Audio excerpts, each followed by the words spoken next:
everyone, this is Rajnandni. Welcome you all to our CMS online classes.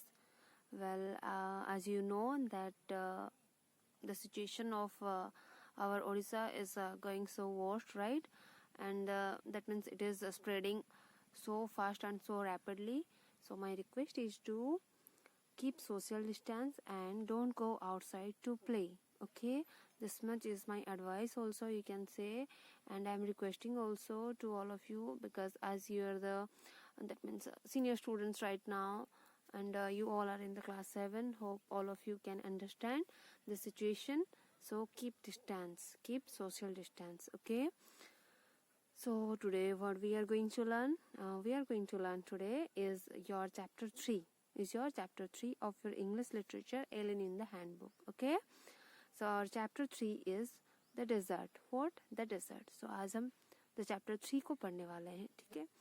Those of us who live in regions covered with forest and surrounded by hills may find it difficult to imagine what a desert is really like. तो बताया गया है कि हम लोग में से जो लोग मतलब फॉरेस्ट एरियाज़ में, मतलब जहाँ पे बहुत सारे पेड़ होते हैं, ऐसे रीजन में रहते हैं या फिर हिली एरियाज़ में रहते हैं, तो ऐसे लोगों के लिए सोच पाना बड़ा ही मुश्किल सा होता है कि जो डेजर्ट है, रेगिस्तान है, ये कैसे होते होंगे. Popular belief is that it is an endless stretch of sand where no rain falls and therefore no vegetation grows. ज़्यादातर लोग ये मानते हैं कि मतलब कॉमन धारणा ही ऐसी है कि जो डेजर्ट होते हैं वहाँ पे रेनफॉल बिल्कुल भी नहीं होती है, बिल्कुल पेड़ नहीं होते हैं और बिल्कुल भी पानी नहीं होता है, और हर तरफ जो है वो सैंड ही सैंड होती है और कोई भी वेजिटेशन वगैरह नहीं ग्रो होता है. It is dry, hot, waterless and without shelter. मतलब बहुत ज़्यादा गर्म होता है, सूखा होता है और कोई भी छायेदार चीज़ नहीं होती है. मगर ये बात जो है ये बिल्कुल सही नहीं है. For those who have studied it, the desert can be beautiful place. और जिन लोगों ने इनको ध्यान से समझा है डेजर्ट को, वो जानते हैं कि डेजर्ट सुंदर जगह भी हो सकती हैं. ये होम होता है वेराइटी ऑफ पीपल के लिए, बहुत सारे लोगों के लिए, जानवरों के लिए, पेड़ों के लिए, that have learned to live under very hot and dry condition. जिन जानवरों ने और पेड़ों ने सीख लिया है बहुत ज़्यादा गर्म और सूखी जगहों पर. True, the ground is not always hidden by a cover of grass, plants and trees as it is in other climates. ये बात बिल्कुल सच है कि जो ग्राउंड है वो हमेशा नहीं ढका रहता है पेड़ों से या फिर बाकी दूसरी झाड़ियों से, मगर जब रेन आती है और तो क्या होता है, जो डेजर्ट होते हैं ना, उसके जो फूल हैं वो भी उगने लगते हैं. And the sight can be rewarding as that of any tropical garden. और जो हमारी जो उसको हम देखते हैं वो इतनी सुंदर लग सकती है जैसे कि कोई ट्रॉपिकल एरिया, मतलब जिस एरिया में बहुत सारे पेड़ उगते हैं, हरियाली रहती है, इस तरीके का एरिया भी जो है डेजर्ट लग सकता है बारिश के समय पर. डेजर्ट हमेशा ही फ्लैट नहीं होता है. इसका जो वो होता है एरिया जो जो मतलब सैंड ड्यून से ढका रहता है वो चेंज होता रहता है. जैसे हवा चलती है, सैंड ड्यून्स भी अपना रास्ता बदलते रहते हैं. It may have mountains and hills. और इसमें पहाड़ियाँ भी हो सकती हैं. It may have oasis, big और small. And oasis is a green island in the middle of a desert. तो इसमें ओएसिस भी हो सकती है. ओएसिस ऐसे होते हैं जैसे कि हर तरफ रेत ही रेत है, मगर बीच में कोई एक ऐसी जगह पड़ेगी जहाँ पे पानी होगा और उसके आसपास जो है वो पेड़ लगे हुए होंगे. ऐसे एरिया को डेजर्ट में कहते हैं ओएसिस, जहाँ पे मतलब कुएं भी निकल सकते हैं और ट्रीज़ भी होते हैं, बड़े बड़े ट्रीज़ होते हैं जिनसे छाया भी मिल सकती है. उसके आसपास काफ़ी अच्छा ग्रीनरी होती है जो ओएसिस होता है. Desert may be hot like the Thar और कोल्ड लाइक लद्दाख. और डेजर्ट जैसे कि सब लोग मानते हैं सिर्फ और सिर्फ गर्म होता है, बहुत गर्मी होती है, ऐसा नहीं है. गर्म डेजर्ट भी होते हैं जैसे कि राजस्थान का थार डेजर्ट है, और ठंडे डेजर्ट भी होते हैं जहाँ पे काफ़ी ज़्यादा ठंड पड़ती है, और ज़्यादा ठंड पड़ने की वजह से वहाँ पे बारिश नहीं होती है और सूखा रहता है, इसलिए उस वाले एरिया को हम कहते हैं कोल्ड डेजर्ट, जो कि है लद्दाख में. But generally speaking, if a place has little or no water and vegetation, people usually call it a desert. और जहाँ पर बहुत ज़्यादा मतलब कम पानी होता है और पेड़ पौधे नहीं लगते हैं, लोग उसको रेगिस्तान बोल देते हैं. Some desert are almost totally without water. कुछ जो रेगिस्तान होते हैं, डेजर्ट होते हैं, वो वाकई में बिना पानी के होते हैं. और ऐसी जो जगहें होती हैं वहाँ पे बहुत तेज़ हवाएं चलती हैं और जो रेत होती है उन हवाओं के साथ उड़ती है और सैंड ड्यून्स बनाती है. सैंड ड्यून्स एक जैसे टापू होते हैं ना, कोई चीज़ उठी हुई सी चीज़ हो, देखिए इस तरीके से होता है सैंड ड्यून्स. मैं आपको बना के दिखाती हूँ.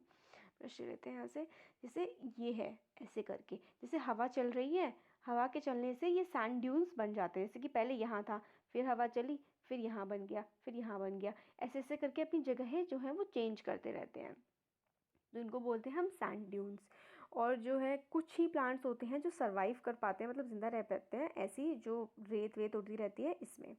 अब देखते हैं हम इसका फर्स्ट पार्ट हो गया हमारा, अब इसका सेकेंड पार्ट देखते हैं।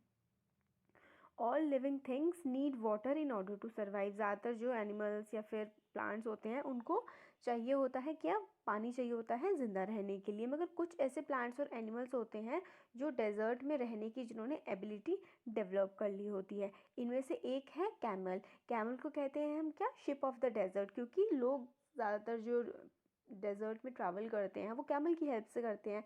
जैसे कि शिप यूज़ होता है सीज़ में, इसीलिए जो कैमल को कहा जाता है ship of the desert. They can drink a lot of water at once. और जो कैमल होते हैं वो बहुत सारा पानी एक ही बार में पी जाते हैं। Camels can do without water for days together. और जो कैमल्स होते हैं वो बिना पानी के कई दिनों तक भी रह सकते हैं। और रीज़न क्या है कि इनको बहुत ही कम पसीना आता है। हम जो स्वेट होता है ना, हमारा स्वेट का मतलब पसीना होता है। स्वेटिंग जो होती है वो होती है बॉडी के टेम्परेचर को मेंटेन करने के लिए। और जब बहुत ज़्यादा गर्मी होती है तो हमारी जो बॉडी होती है वो स्वेट निकाल देती है ताकि वो कूल हो पाए। मगर जो कैमल्स होते हैं ये बहुत ज़्यादा हाई बॉडी टेम्परेचर को मतलब झेल सकते हैं। अगर बहुत ज़्यादा बॉडी का टेम्परेचर है तो भी वो उसको झेल सकते हैं, इसलिए उनको स्वेट करने की ज़रूरत नहीं होती है। They don't need to sweat and can therefore retain the water they drink for long periods of time. और जो कि उसे स्वेट नहीं करना पड़ता, इसलिए जो वो पानी पीते हैं वो बहुत टाइम तक अपने अंदर रख सकते हैं। Smaller desert animals do not drink water.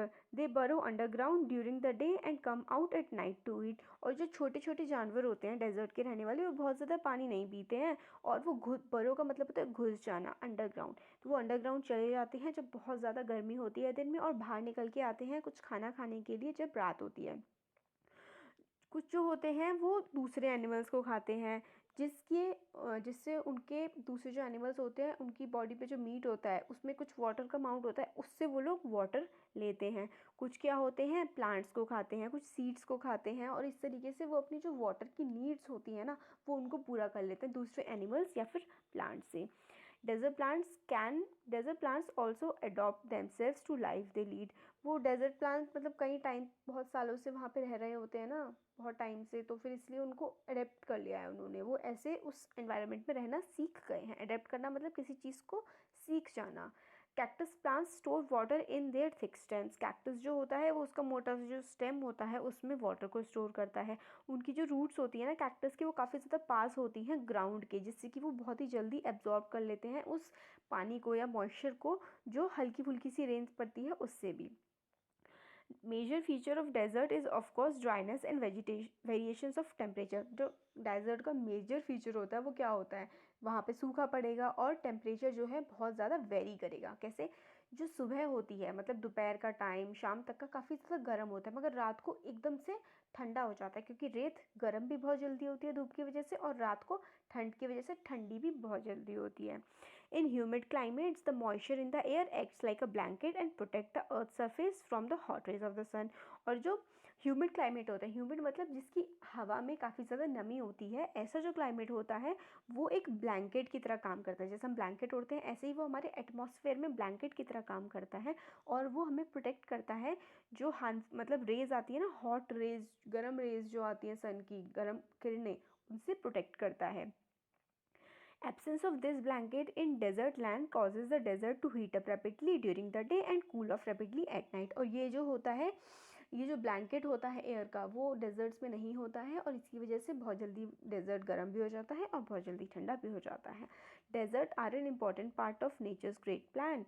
They are there like the dense forest and deep oceans. और मगर डेजर्ट जो है अगर सूखे हैं कोई, तो हमें ऐसा लगता है कि कोई यूज़ ही नहीं है उनका, मगर ऐसा नहीं है। वो भी एक बहुत ही इंपॉर्टेंट चीज़ है, जैसे कि नेचर की हर चीज़ इंपॉर्टेंट है, और वो उतने ही इंपॉर्टेंट है जितने बहुत ज़्यादा ऐसे जगह जहाँ पे पेड़ लगे हुए हैं या फिर बहुत गहरे समुद्र के बराबर ही वो इम्पॉर्टेंट है।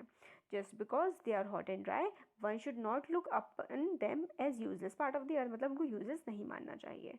तो यहाँ पे हो गया हमारा चैप्टर कंप्लीट।